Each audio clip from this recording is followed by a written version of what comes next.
Messieurs, bonjour et bienvenue à cette édition d'information. Tout d'abord, le sommaire. Le premier coup de pioche des travaux d'assainissement du bassin versant du Gourou a été donné jeudi dernier par la ministre Anne Désiré Ouloto en présence du maire de la commune, Soumaoro Farik. Le port du masque est désormais obligatoire dans les marchés de gros et de détail. C'est l'information qui ressort d'un arrêté interministériel. Et puis, les sinistrés des communes d'Agnaman et d'Abobo ont reçu la visite de l'ambassadeur d'Israël afin de leur donner des vivres ici en Côte d'Ivoire. Bienvenue. Anne Désiré Ouloto, ministre de l'Assainissement et de la Salubrité, a donné officiellement le premier coup de pioche du lancement des travaux d'assainissement du bassin versant du Gourou. Cette cérémonie qui s'est déroulée le jeudi 2 juillet à l'espace Monument des Martyrs, c'est bien sûr dans la commune d'Adjamé, a vu la participation de plusieurs ministères et des partenaires.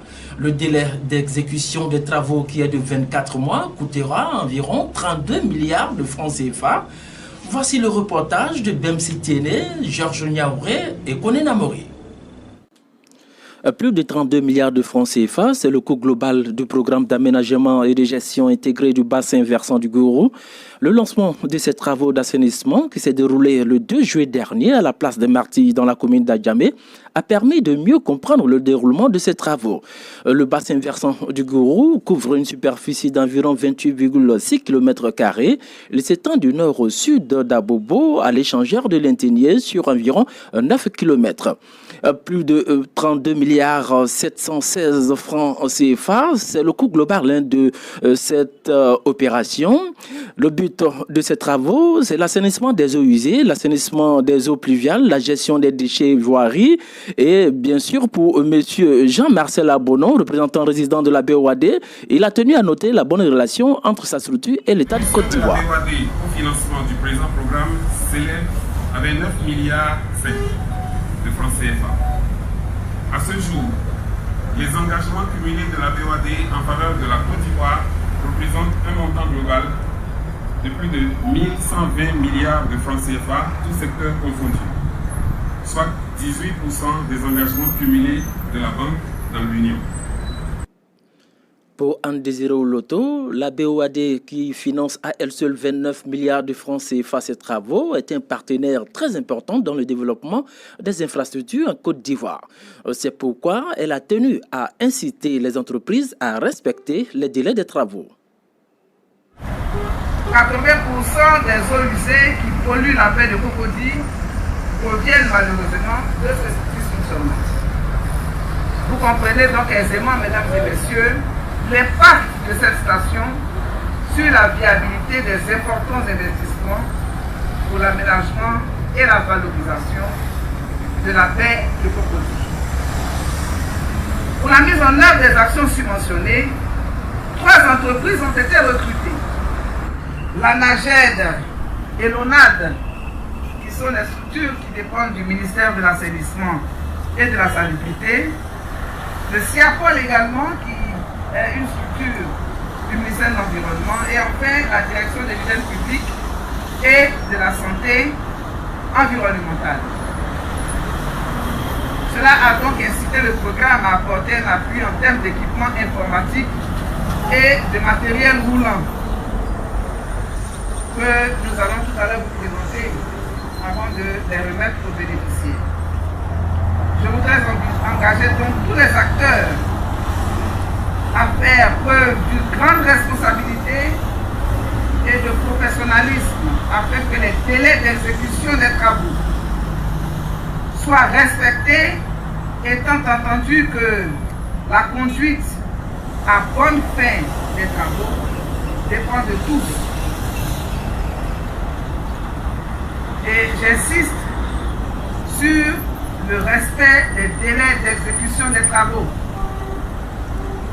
La saison des pluies que nous traversons vous indique clairement que déjà nous préparons, nous regardons et nous font confiance. Je voudrais, au nom du président de la République et de monsieur le Premier ministre, engager votre responsabilité afin que les délais soit Des clés de véhicules, des équipements informatiques et bureautiques ont été remis aux bénéficiaires, entre autres l'Agence nationale de l'environnement, le ministère de l'économie et des finances, l'unité de gestion du programme d'aménagement et de gestion intégrée du bassin versant du Gourou, l'Agence nationale de gestion des déchets et enfin la direction de l'assainissement urbain et du drainage. Au terme de cette cérémonie de lancement des travaux d'assainissement du bassin versant de Gourou, le maire de la commune d'Adjamé, Soumaoro Farik, nous livre ses sentiments. Mais les mots, c'est les mots de... Je dirais que c'est avec joie que nous recevons cet après-midi Madame le ministre de l'assainissement pour les travaux qui seront engagés à partir de maintenant. Ils ont un intérêt particulier pour la population, aux populations. Il faut leur dire de prendre bien soin de tout ce qui va être réalisé en termes d'assainissement.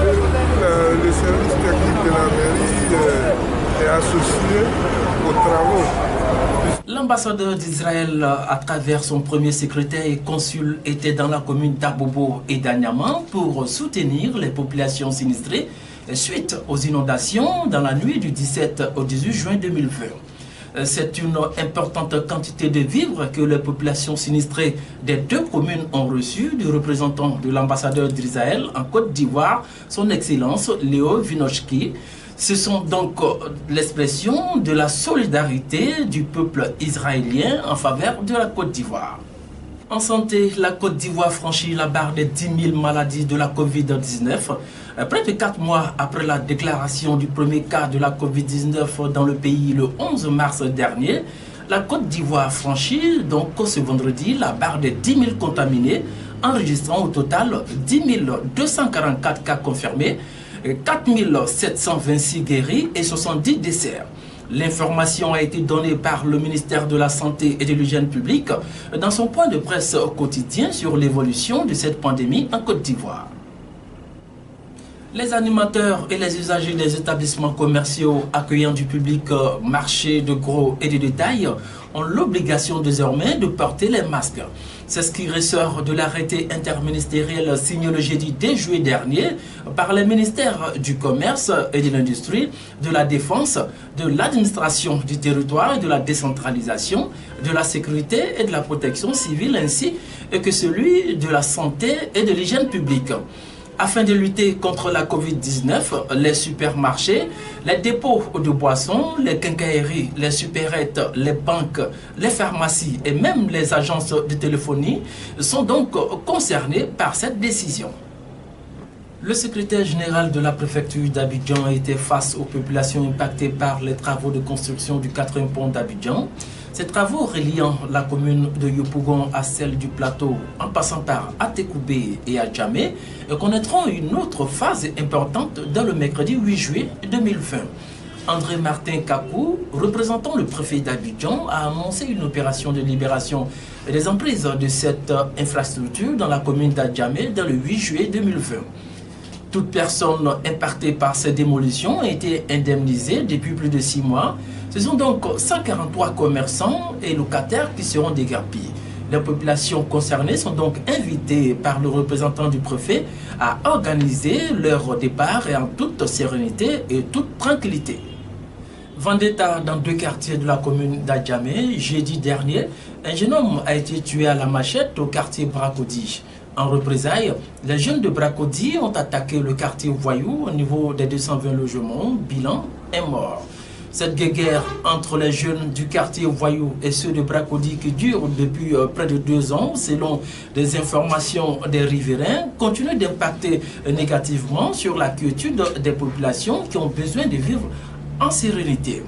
Pendant que ceux de Bracody et du quartier Voyou se tailladent, ceux du quartier Espoir d'Adjamé-Bromakote inaugurent ce dimanche 5 juillet une nouvelle rue dans leur quartier. Cette rue jadis impraticable a fait peau neuve pour la grande satisfaction des populations. Cette inauguration verra la participation des guides religieux et surtout des témoignages en faveur du donateur. Rappelons que cette rue portera désormais le nom de Koulibaly Lanciné, dit Sony. C'est la fin de cette édition. J'espère que vous avez pris du plaisir à nous suivre. Prenons toujours soin de nous, surtout respectons les mesures barrières et soyons très vigilants par rapport à ces inondations.